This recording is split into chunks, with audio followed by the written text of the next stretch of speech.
So attempting to understand how a guy that has never done this in Francis Ngannou can go out there and compete with Tyson Fury. How? Francis is older. We're always told that youth is better. Francis has never done it. We've always been told that experience helps. Francis is smaller. Our whole lives we've been told that it's a size advantage. Francis is shorter. We're told it's a height advantage. Francis's reach is not as long. We've been told it's a reach advantage. There's nothing about this that we could see and predict why. And it's the second time. It's the second time we've seen the greatest ever get beaten up for 30 minutes by an athlete who's never done it. An athlete with absolutely no experience. There is no reasonable justification how a commission would sanction Conor versus Floyd. Now, it was done in Nevada. They're not going to do anything reasonable. They're going to do anything that makes money. I don't begrudge it. I'm sharing with you. It's so lopsided that per the rules and the active standing of policies of any athletic commission we have, they could never sanction it. They could never and have never sanctioned 49-0 versus a debut. They've never done it before or since. And if you call them today and you tell them to do, they would laugh at you and say, no, of course not. If you had Joe versus Schmo, one was 49 and one's never done, they'll laugh at you. They did it in Nevada because it was for commerce. I don't have a problem with that. I just want to explain to you guys, it's so lopsided and hard to deal with reason in a combat sport. The Lakers versus the Globetrotters doesn't involve damage. It doesn't involve trying to hurt somebody. It is a wildly different thing. So why was Conor able to kick Floyd's ass, and why was Francis able to kick Fury's ass? Why? I'm not disputing judgments in either one of those. They got their asses kicked right back. I understand that. Work with me here. Well, let's go back to why the commission sanctioned it. Let's go back to what the commissions were able to argue and hang their hat on. None of it being true, but they were able to make the argument, which is, hey, don't say Conor doesn't have any experience. Don't say Francis doesn't have any experience. These guys are world champions within combat. Part of that combat is they strike. We've seen them do things in matches that involve exactly what we're talking about doing here under the Queensberry rules. How dare you say they have no experience? All right, good enough. So, about that. It's super important that you do understand that, because if you hung your hat on that or you hedged your bets off of that, good job.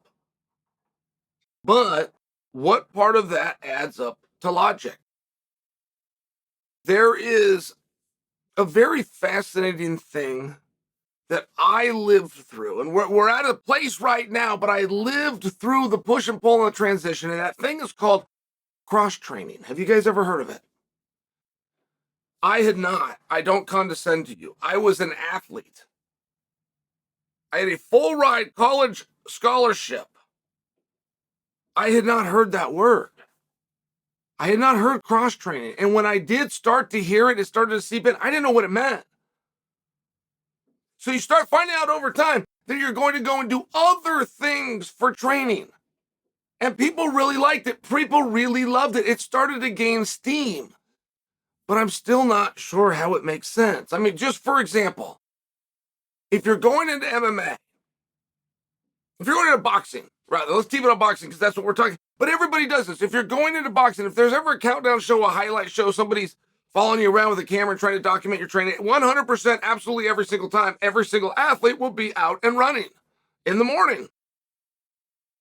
Think of all the clips you've seen of somebody running, a fighter running. They always got some kind of little thing on their head to keep them warm, and it's always dark out, right? It's not because they're doing it at night. They're up and they're doing it in the morning. The belief on that is that you inconvenience yourself. You get up in the morning to sacrifice and to pay a price. You don't want to, but it's to pay a price. Now, that right there, I would certainly listen to, but that doesn't make much sense. It's a fun thing to say. It doesn't make much sense in either regard. So you're doing it early in the morning as a way to get ready for a sporting event that's going to happen late in the evening. But you're also running, which is not anything that you will be doing in that sporting competition. So, I mean, just on its face, it's a little bit interesting. No, well, but that thing involves conditioning, and this gives me my conditioning. I agree with you. That seems to make a level of sense. But it would also seem that if it's purely for conditioning for this sport, why don't we just do something that looks like that sport? I mean, why don't we just burn up our energy on a heavy bag? Why don't we burn up our energy shadow boxing? Why don't we burn up our energy sparring? Why don't we use that same energy, that 45, 50-minute run? Why don't we use that same energy on focus myths, actually doing something that I will be doing? Why would I run as a way of preparing for something else when I could just do that something else? Why? And that will be a very difficult one for anybody reasonable to answer. So then they're going to go in, they're going to jump rope. They're going to jump rope. They're going to jump rope. Why are you jumping rope? Footwork. Footwork for what? There's nothing within that fight where I'm jumping up and down. There is a lot of footwork I got to be moved, for sure there is. But instead of jumping rope for 25 minutes, why doesn't a guy just do the actual footwork that he's doing? Why doesn't he actually just move around? He can do it faster. He can really try to get that conditioning up. What about jumping rope? You don't have a rope, and you don't jump in that same fashion in the competition. So instead of wasting that 25 minutes jumping rope, why don't you do something that resembles the actual competition? And you will not have a reasonable person that can give you a reasonable answer. The same answer will be the same from everybody, which is, this is what I used to do. When I was an athlete, I did this, and now I'm a coach, I'm going to make you do this. I've seen other people do it, and this is the way it's done. Fair enough. I don't begrudge these things. Fair enough. Now, somewhere along the way of my own personal journey, became something known as the Olympic Training Center, which had a wrestling program. Now, for any college athlete, any college coach, do not allow your athletes to go to the Olympic Training Center. Do not allow it. They will come back and they will be ruined, and they will be like a cancer.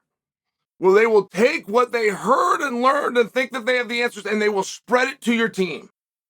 Because the number one thing that happens out there is you get convinced to do less. You get convinced that you're pushing, you're working too hard. And I'll just tell you from a wrestling perspective, every day of my life, I wrestled hard. That means live wrestling. I'm doing my best, and he's doing his best back. Offense and defense, hard. I wrestle every day of my life for 1 hour. At the Olympic Training Center, you will go hard 18 to 24 minutes. It will depend on the day. 18 to 24 minutes, which is somehow a documented, proven thing from the Russians.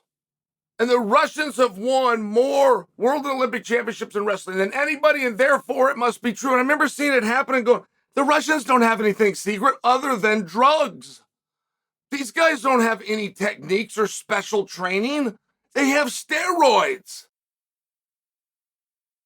But I'll share this with you.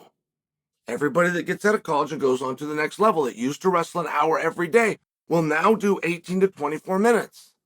So now you start to wonder, and I'm only suggesting for you, if that's all it takes to compete on the absolute highest levels of wrestling, then anybody could do it. Like a lot of people stop doing it because they got to get a job, or they got married, or they're starting a family, or they have kids, or I mean, you fill in the blank. But if they find out you've only got to do 18 to 24 minutes a day hard, no matter what you did, you would be able to do it. Now, this in lies the entire point.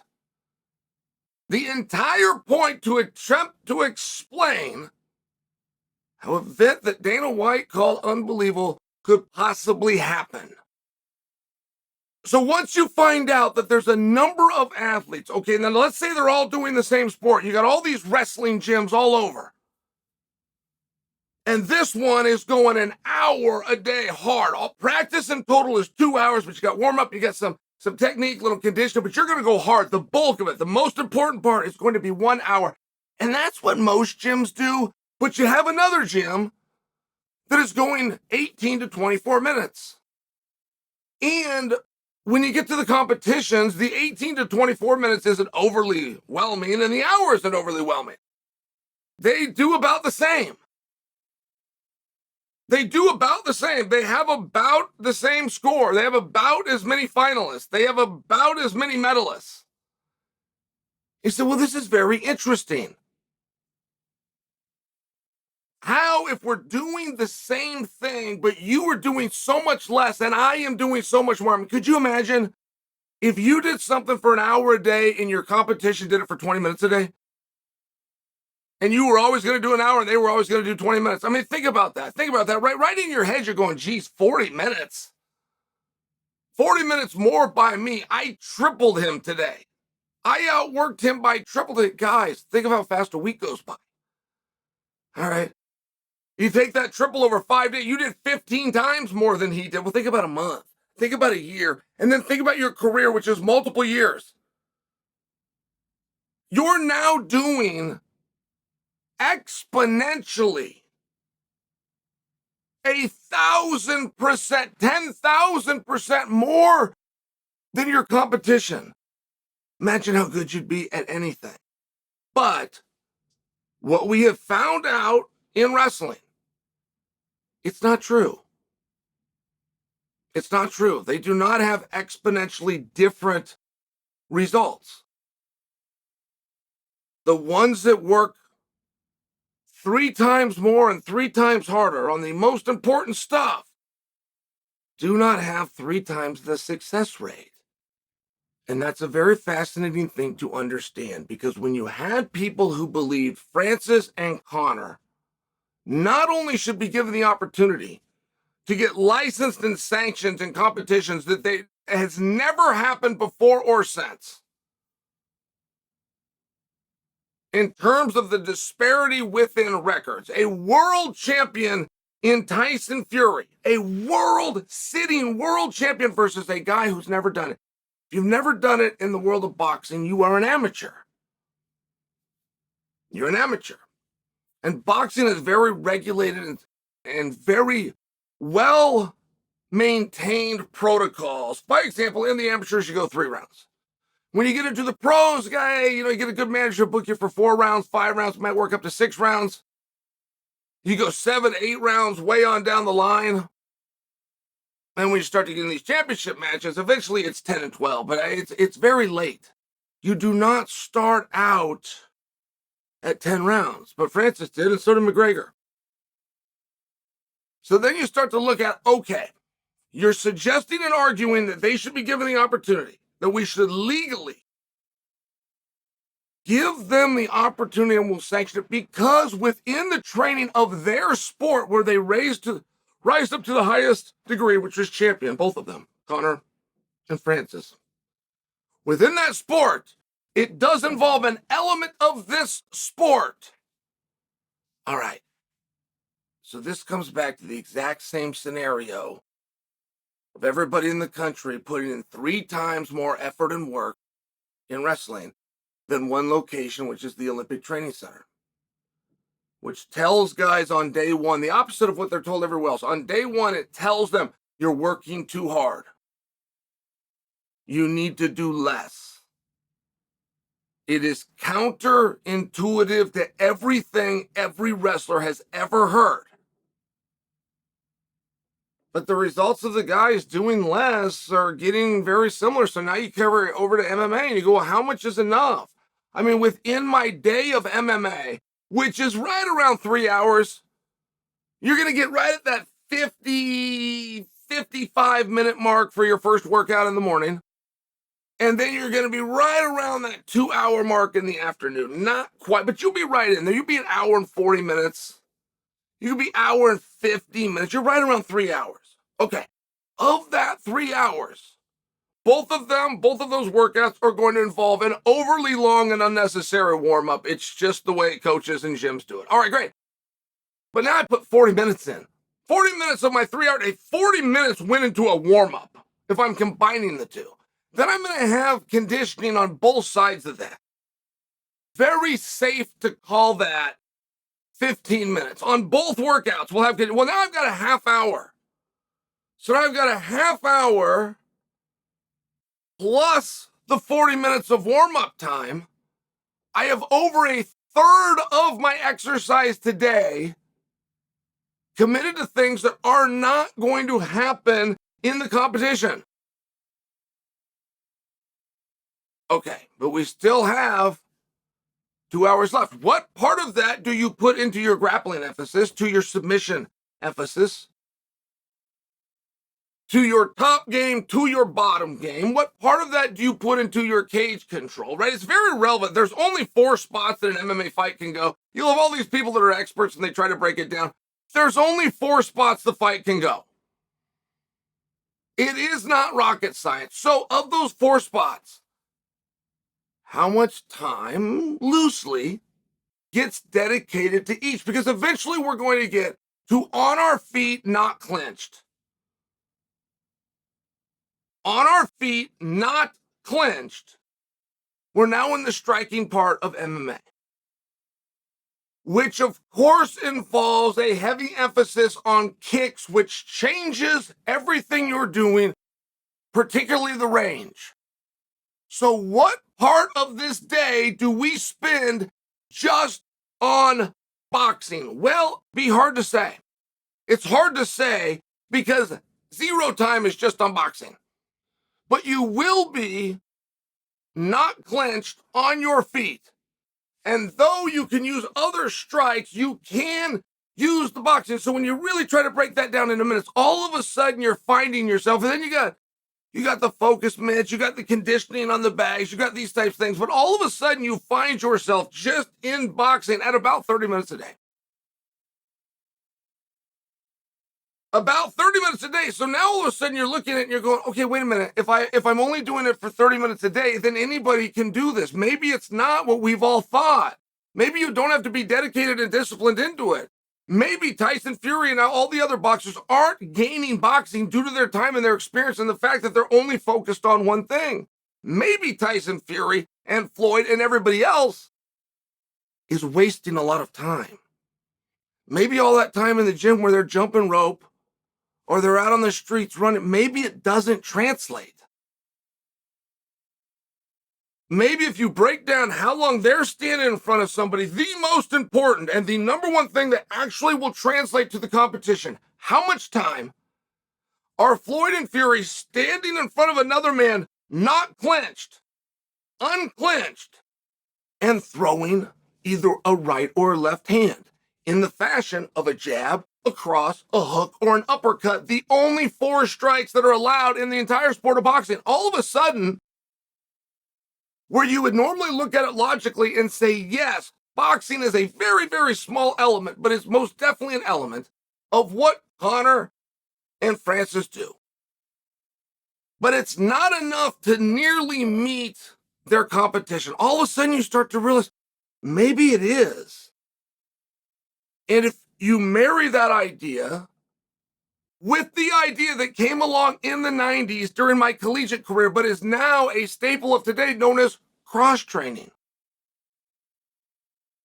If you're focused on one specific sport like boxing, but you find out the guy's cross-training, he's riding bikes and he's running and if you find out that this cross-training is to care to your sport, why couldn't you just look at MMA as cross-training? Why wouldn't you just look at that as the cross-training for the boxing? And this would give us one explanation, one reasonable explanation for why somebody who's the greatest to have done something can take on somebody that's never done it and get their ass kicked.